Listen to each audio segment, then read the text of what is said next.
कि कहाँ गया वो मानवीय रिश्ता, कहाँ गया वो मधुरिम मानवीय रिश्ता जिसका ताना बाना एक दूसरे के साथ सालों साल होना।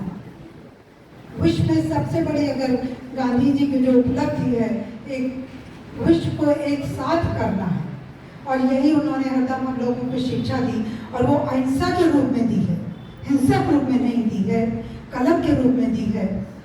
उसकी एक कविता को नहीं पढ़ूंगी कि कलम की ताकत क्या है, वो तलवार से भी बड़ी है। तो कहाँ गया वो मानवीय मधुर रिश्ता जिसका ताना बाना एक दूसरे के साथ सालों साल बिना। क्यों आती है रिश्तों में गलतफहमी, क्यों नहीं हम एक दूसरे से पूछ कर लेते हैं हल्का शिकायतों का पुलिंदा। कैसे है आ जाता हम दोनों के बीच कोई तीसरा तोड़ने हमारा संबंध। हम आपस में वार्तालाप क्यों नहीं करते हैं, क्यों एक दूसरे की सुनते हैं। कैसे आ जाता है हम दोनों के बीच कोई तीसरा तोड़ने हमारा संबंध। कहाँ हो जाती है विलीन प्यार की वो निर्मल धारा, बह रही थी जो हमारे बीच अविरल आवाज न जाने कितने बसंत। मौसमों के आने जाने का नहीं पड़ा जिस पर असर, उड़ा न सकी वाष्प बन जिसने क्रीचमी की तपश और जमा न सका शिशिर का शीत। भारत गर्म देश है और कनाडा बहुत ठंडा देश है, लेकिन उस पर भी अंतर न पड़ सका। तो जिसको मौसम नहीं दबा सका उसको हम अपनी दुर्भावनाओं से क्यों दबाते हैं। ऐसे संबंधों की भी उड़ा जाते हैं धज्जी, किसी तीसरे के मुंह से निकले कटु शब्द थोड़े से। तो हमें दुर्भाव पैदा कर रहे हैं वो कुछ थोड़े से व्यक्ति हैं।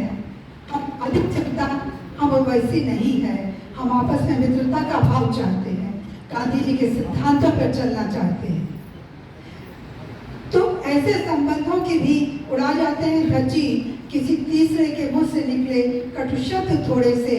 पता नहीं मिलता है उन्हें क्या आनंद, पता नहीं मिलता है उन्हें क्या आनंद तोड़ने में किसी का संबंध।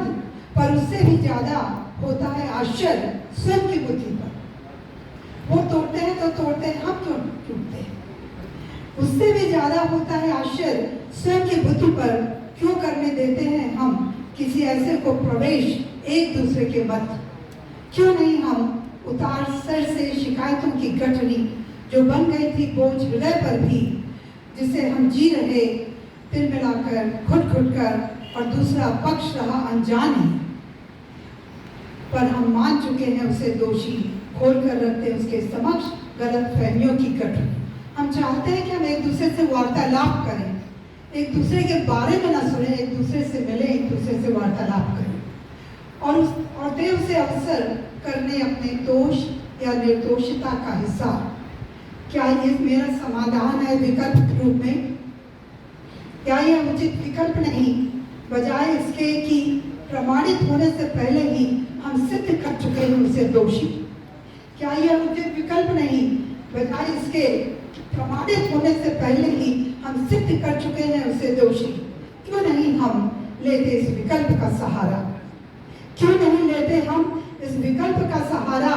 उघाट एक दूसरे के सामने अपना मन, निर्मलता की गंगा में नहा स्वयं को व एक दूसरे को उसी प्यार की सरिता में आकंठ डुबा।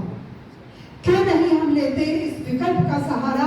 उघाड़ एक दूसरे के सामने अपना मन, निर्मलता की गंगा में नहा स्वयं को व दूसरे को उसी प्यार की सरिता में आकंठ डुबा करके प्रयत्न एक दूसरे को समझने का करें, प्रयत्न एक दूसरे को समझने का, बहाए रखते एक दूसरे में स्नेह की न सूखने वाली धारा, बहाए रखते एक दूसरे में स्नेह की न सूखने वाली धारा, आजन्म सनातन।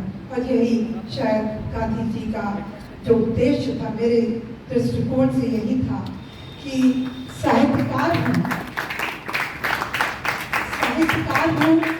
तो तलवार की नोक से कलम पे ज्यादा जोर देती हूँ, और उस कलम की ही ताकत से आप लोगों के संदेश देने आई हूँ।